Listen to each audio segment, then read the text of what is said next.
حاجت کے پڑھیں، اس کے بعد اس ختم شریف کو پڑھیں، کیونکہ اس میں جو کلمات ہیں، اس میں جو الفاظ ہیں، جو جملے ہیں،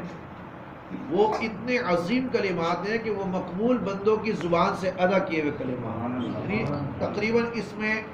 15 سے زائد تو اس میں اعظم موجود ہے، اور اس میں اعظم کے بارے میں آپ کو معلوم ہے کہ جو دعا کی جائے اللہ تعالیٰ قبول کرتا ہے۔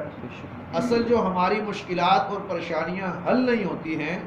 اور ہم اس کے لیے در بدر پھرتے رہتے ہیں، اس کی ایک بنیادی وجہ جو ہے ہر مسلمان کو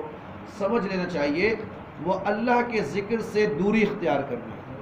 تو آج اگر ہم یہاں جمع ہوئے اور ہر مہینے جو لوگ یہاں آ جاتے ہیں اور جمع ہو جاتے ہیں، تو یہ اس بات پر میں کہتا ہوں کہ رب کا جتنا شکر ادا کرے کم ہے کہ اس پرفتن دور میں بھی دور و دراز سے آپ ہزاروں روپے کا کرایہ لگا کر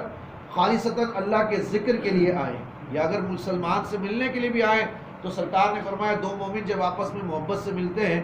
تو ان کے جدا ہونے سے پہلے اللہ ان کی بخشش فرما دیتا ہے۔ یہ اسلام کی بنیادی چیز ہے۔ جو ہمارے مسائل حل نہیں ہوتے نا، میں اوپر سے لے کر نیچے تک، نیچے سے لے کر اوپر تک لوگوں کی بات کر رہا ہوں، وہ مسائل حل نہ ہونے کی وجہ صرف اور صرف